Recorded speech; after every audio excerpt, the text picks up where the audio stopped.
The Dallas Stars kicked off their 5-game road trip last night in Pittsburgh, and the game ended in heartbreaking fashion. The Stars losing in the final minute of the game, getting no points in their first matchup of this big trip. And on today's episode, we'll talk about that game and talk about the missed opportunity that the Dallas Stars basically committed by really getting nothing out of a game that was pretty well played overall. We'll talk about some of the best performers individually in that game, and then we'll shift our attention to tonight as the Dallas Stars get no time to rest or recover. They're back at it again against the scorching red-hot New Jersey Devils. All of this and more on today's episode of Locked On Stars. Your Locked On Stars, your daily podcast on the Dallas Stars. Part of the Locked On Podcast Network, your team every day.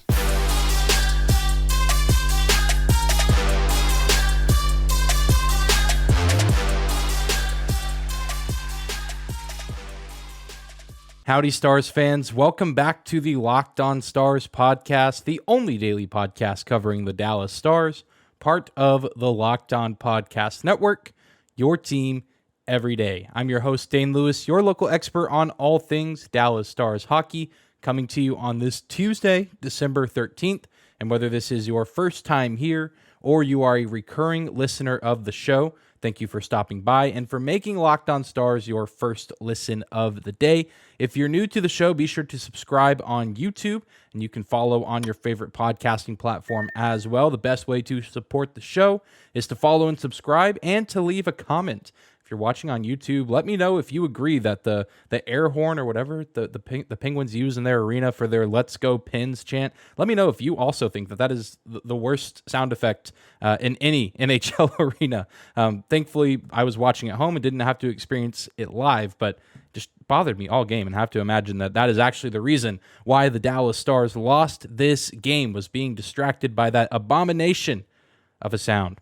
I'm, of course, only partially kidding, as the Dallas Stars do collapse a little bit at the end of regulation and lose 2-1 to the Pittsburgh Penguins, a game that really felt like it was destined for overtime. And I mean, this just overall feels like a huge missed opportunity for the Stars on several different fronts. For starters, you want to start out the road trip well. You have basically 5 games ahead of you on this road trip, basically going to take over a week, about 10 days on the road. You want to get started on the right foot, and the Stars not able to do that. You want to also be able to pick up 2 big points on the road to help keep pace for that top spot in the Central Division.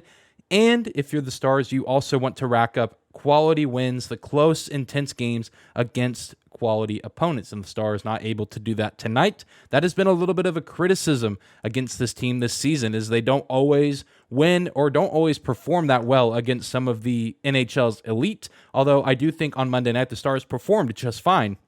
They just weren't able to close things out and get the win when it was all said and done. And like I said, this game felt like it was destined to go to overtime, and that's kind of been the trend for the Stars as of late. Their last 2 games at home against the Senators and Red Wings both required extra time, and even earlier, instances on that homestand, they have to go to a shootout against the Minnesota Wild, and it's really just kind of been a trend over the past month or so for the Stars. Every few games, they go to overtime and sometimes even go eventually to a shootout, but you got to give credit to the Penguins and especially Evgeni Malkin, who just made a really great play to bring that puck in, or at least receive the puck after the Penguins had already entered the zone, and instead of shooting it, and I know they were saying this on the broadcast, a lot of guys would have elected to shoot it there.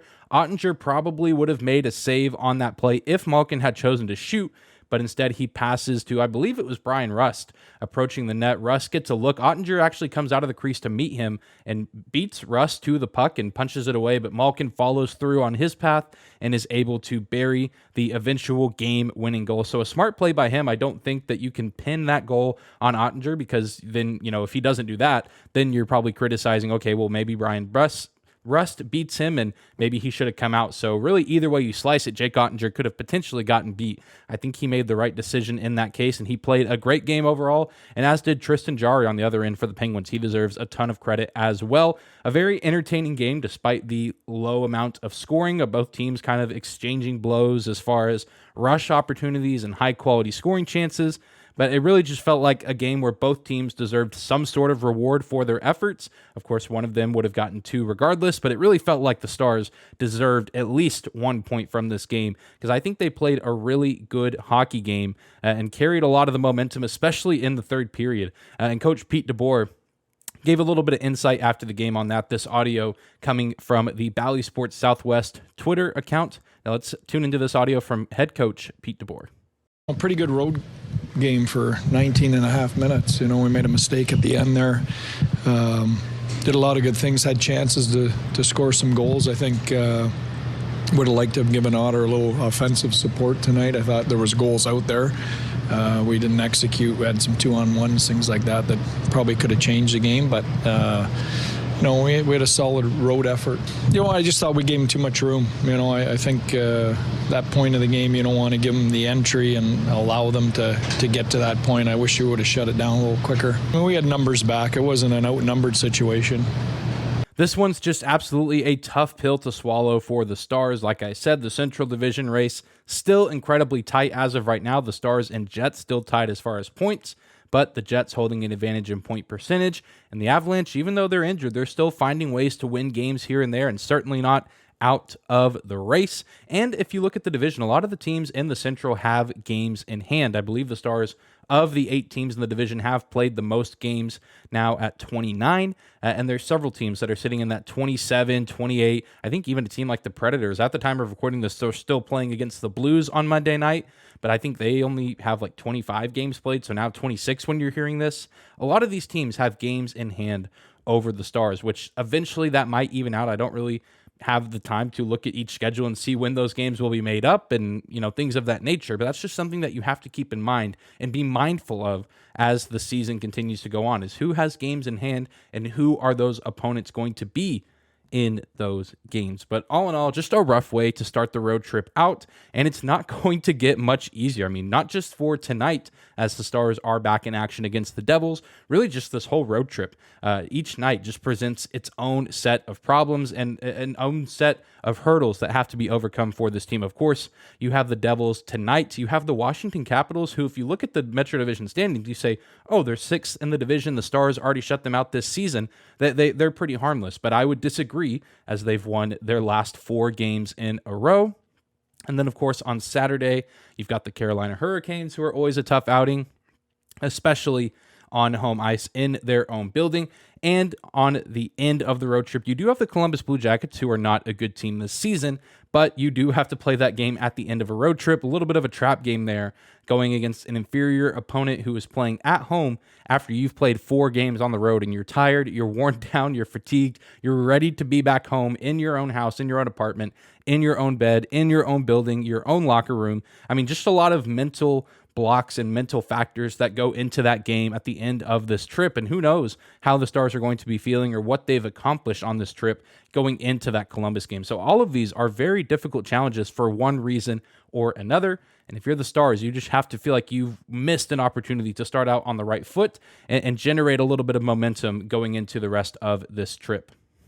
Well, we're going to continue to talk about Monday night's game, and we'll take a minute and talk about some of the good players for the team and talk about how the team as a whole looked pretty sharp after the lines had been readjusted a little bit to move some players around and give some players more opportunities on the ice. More on that right after this. Today's episode of Locked On Stars is brought to you by our friends at BetOnline. BetOnline.net is your number one source for sports betting info, stats, news, and analysis. You can get the latest odds and trends for every professional and amateur league out there, from pro football to college bowl season to basketball and the World Cup. They've got it all at betonline.net. And if you love sports podcasts, you can find those at BetOnline as well. They're always the fastest and easiest way to get your betting information. You can head to the website today or use your mobile device to learn more. BetOnline.net is where the game starts. I want to thank you again for making Locked On Stars your first listen of the day, continuing to talk about Monday night's loss, the Stars losing 2-1 at the hands of the Pittsburgh Penguins. And despite the loss, and despite the Stars not getting anything out of this that's going to help them in the standings or give them points, I guess if you want to try to draw some moral victories from this game, you certainly can do that, because the Stars did adjust their lineup a little bit going to this game on the forward front, and I think that it worked out fairly well for them as far as the opportunities that they had to score and scoring chances as a whole. And for starters, you have to kind of look to the defensive side of the ice, which the defensive pairings were the same as they've been over the past couple of games. Nils Lundkvist is continuing to play at an incredibly high level, and he notched another point. I believe now that's 3 consecutive games with a point, with the only goal that the Stars scored in the evening. Rope Hintz scored in the first, 20 seconds of the game. A really good stuff from Nils Lundkvist, who put the puck on net, and then Rope a really good job to be aware of his surroundings, be aware of the puck's location, and cleaning up that initial shot from Nils Lundkvist. Really good stuff from Nils as he continues to gain confidence and playing with Miro Heiskanen. Will certainly do that for your game. I'm pretty sure I could go out there and skate with Miro Heiskanen, having 0 ice hockey experience, and I could probably be a pretty decent player myself, although nowhere near as good as Nils Lundkvist and what he's done over the past few games. Rope Hintz also, the top line is going to do top line things. They led the team in expected goals for. They forechecked hard. They played a really solid game, just couldn't get some of those looks to go. Joe Pavelski clings one off the post in the second period. Jason Robertson, at least according to NHL.com, actually held without a shot on goal. But Rope Hintz was absolutely fantastic in this game. He was relentless in this matchup with 6 shots on goal, according to NHL.com.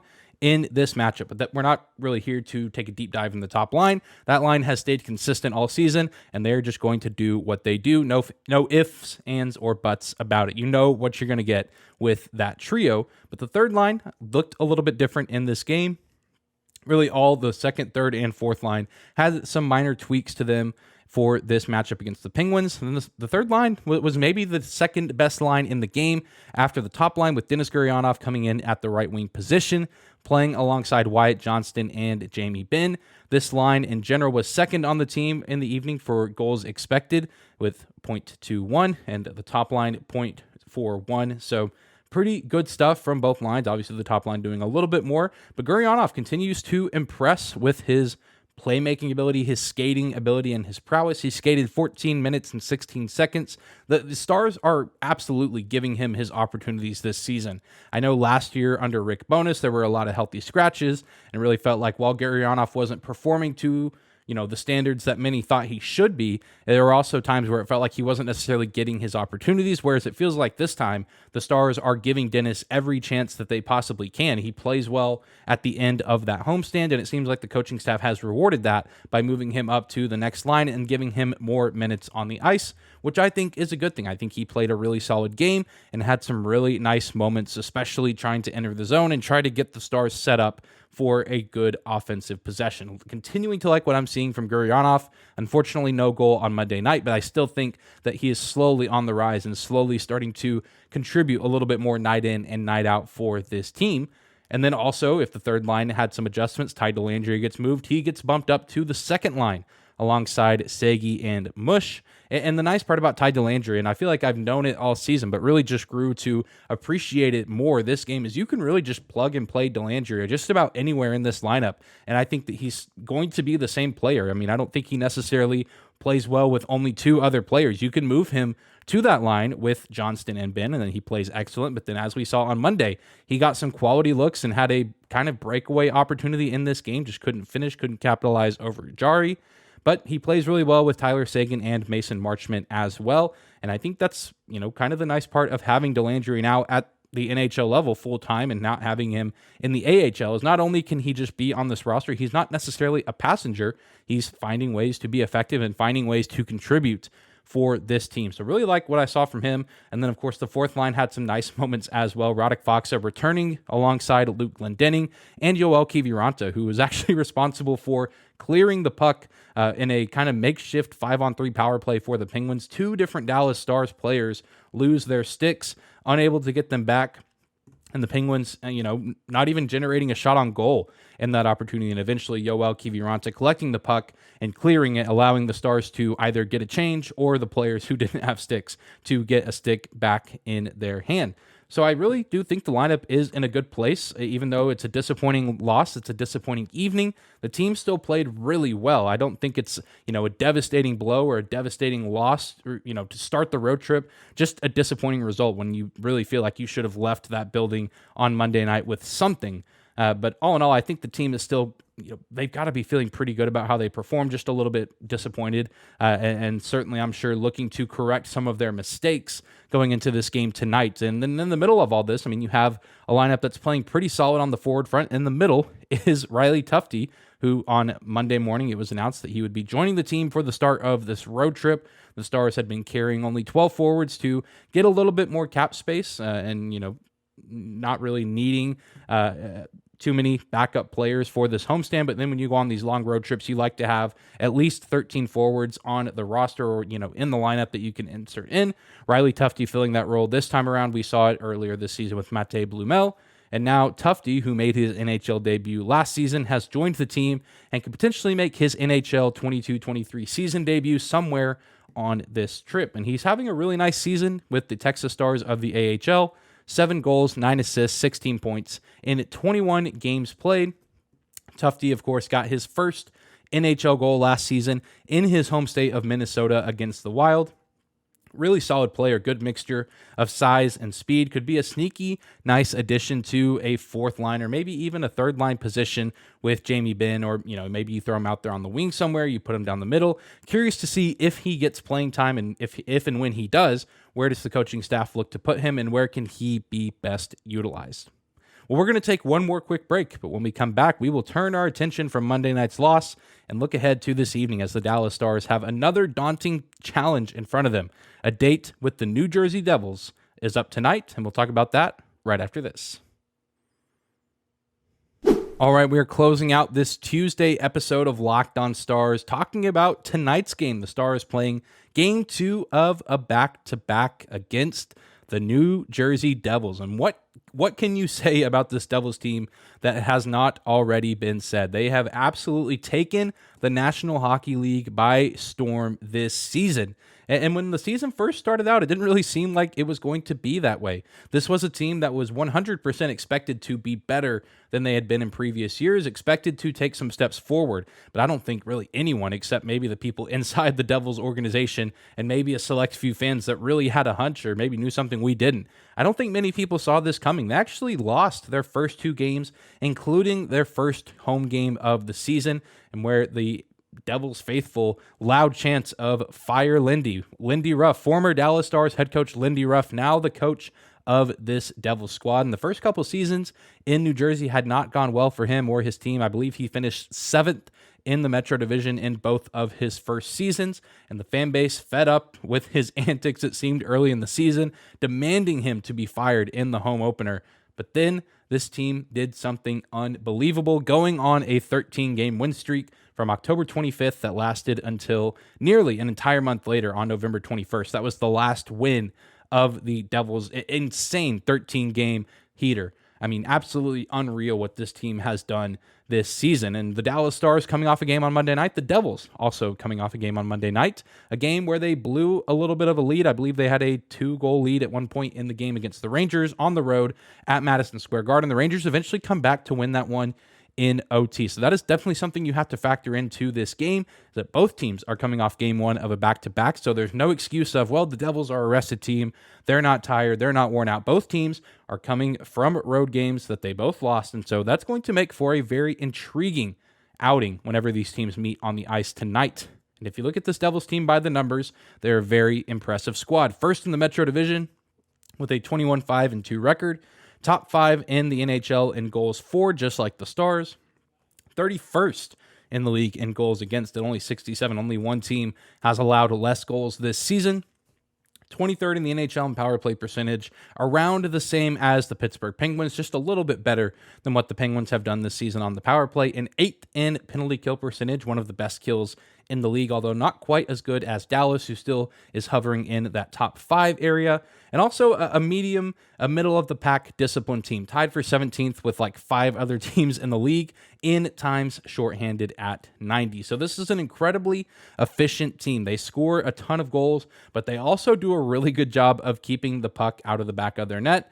Hence, they are 31st in the league in goals against. And part of that is their defensive play.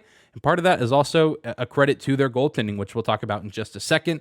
But this team is headlined by three big names, all in the forward department. Jack Hughes leading the way in scoring with 15 goals and 19 assists on the season, 34 points in total. Jesper Bratt, 10 goals, 20 assists for 30 points. And captain Nico Hischier, 13 goals, 16 assists, 29 points in total. I mean, it's those guys and then a ton of other very good players, a very deep and talented team. They really have really four solid lines they can put out there on any time throughout the game. A really nice pack of defensemen headlined by Dougie Hamilton. I mean, there's just not really too many weak spots on this roster, and this team can bury you with the amount of goals that they score, and they can also make life incredibly frustrating on the other end with the lack of goals that they give up, and that's really a huge reason for their success this season. The skaters have been good. The forwards have been fantastic. But if you want to talk about the heartbeat of this team, you have to look to Vitek Vanacek, who is 12-2-2 with a 2.39 goals against average and a 9.12 save percentage. And the backup at the start of the season was Mackenzie Blackwood, but he's been injured for a while now and seems to be near a return from some of the insight I could find on Devils Twitter and on the Devils website. But it looks like before he makes his return to the NHL, he still has a conditioning stint with their AHL team in Utica ahead of him. So Mackenzie Blackwood likely not going to even be in attendance at this game. The backup recently has been Akira Schmid, who is 5-1 with a 1.70 goals against average and a 9.40 save percentage in 6-7 games this season. Only 12 career NHL games in total. So the goalie matchup is going to be interesting, to say the least, in this game because, again, both teams coming off of games on Monday night, and both teams played their number one goaltender in those games on Monday night. So if I were to guess, I imagine that we will be seeing Akira Schmid versus Scott Wedgwood, which I'm sure some of you know, but maybe some of you don't. Scott Wedgwood is a former New Jersey Devil. He was actually drafted by them in the third round back in 2010 and had two different stints with the team and then was, in Arizona off and on, but now he seems to have found a home in Dallas. And I'm recording this late Monday evening. No, of course, don't have any insight now who's going to be the starting goaltender. Likely not going to be too many activities in the morning as far as morning skate, as both teams are probably going to be looking to rest their players and not use too much energy in the morning before the game, a second of a back-to-back for both squads. So not sure how much insight we'll get leading up to warm-ups before the game. I'm sure some of the coaches will have comments and things to say leading up to the matchup, but it's something worth keeping an eye out for. One, Wedgwood, I'm sure if he does play, excited to play in a building he once called home and get a little bit of revenge against a former team.